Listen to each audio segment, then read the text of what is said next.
যখন আমার অনেক টাকা হইব তখন তোমার থেকে সুন্দরী মাইয়া আমার জন্য বিয়ে করার লেগে রাজি হইব। মাইয়া মানুষ হাতে সস্তা না যে তোমার মতো টোকাইরে বিয়া করবো।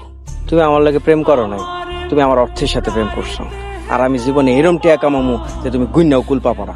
মিলন আবার কি করলো? হ্যাঁ, টোকাইয়ের মতো ভাঙাড়ি কাগজ টোকাইতেছে। কাগজ টোকাইতেছে? হ, এগুলা বিক্রি করে নাকি সে বিয়া করবো। অসল মাল বেশি একটা নেই, 30-40 টাকা হয়েছে ভাই। 40 টাকা হয়েছে ভাই? এই 40 টাকা আছে, ধরেন এটা রাখেন, এটা নিয়ে যান। ভাঙ্গারি টোকাইয়া কয় টাকা কামাই করছো? 40 টাকা। 40 টাকা? এটা দিয়ে বিয়া করবা? আমিও দেখবো তুমি 40 লাখ টাকা কেমনি কামাই করো আর কেমনি বিয়া করো। টাকা কামাই করছি। সত্যি কইতাছস? হ্যাঁ মা, এই যে 40 টাকা কামাই করছি আমি। খবরদার, টাকা নিবা না। কিন্তু মানুষ তো তোরা টুকাই কইতাছে।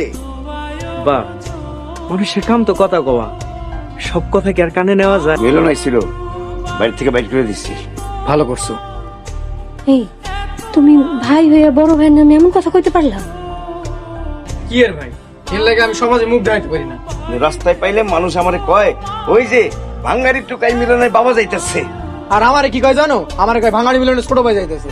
কি বলেন, আপনারা ঢাকা বিভাগের সব বাঙালি কিনেন? শুধু প্লাস্টিক না, আমার গোডাউনে 2500 টন লোহা লক্কর পড়ে আছে। ঠিক আছে, আমি টাকা ডিপোজিট করে মাল নিয়ে যাব। কি কোন আপা, এমপির মাইয়ার বিয়ার প্রস্তাব হইছে? দিব না? আমগো ভাই এখন কোটি কোটি টাকার বিজনেস করে। আমি কইছিলাম না আমাকে মিলন একদিন অনেক বড় বাড়িতে বিয়ে করবো। কার কথা কইতেছ আব্বা? কার কথা আবার কমু? মিলনের কথা। মিলন ভাঙ্গারি ব্যবসা করিয়া এখন অনেক টাকার মালিক, ঢাকা শহরে বাড়ি করতেছে। শুনলাম গাড়িও নাকি কিনছে। আগে কি জানতাম যে ওই এত বড় লোক হইব? ঠিক আছে, আমি মিলন বাবাইছে যামুনে যাইয়া মিলনের বাবার লগে কথা কমুনি। আমি টুম্পারে বিয়ে করব কেন? বাবাজি, আমরা খুশি হইয়া তোমার 5 লক্ষ টাকা দিন। চাচা, আপনি আমার যৌতুক সাধতেছেন? বাবা, তুই জীবনে বিয়া করবি না? আব্বা, আমি তো বিয়ে করে ফেলছি, কাছে টাকা ছিল না, তুমি আমার অবহেলা করছো।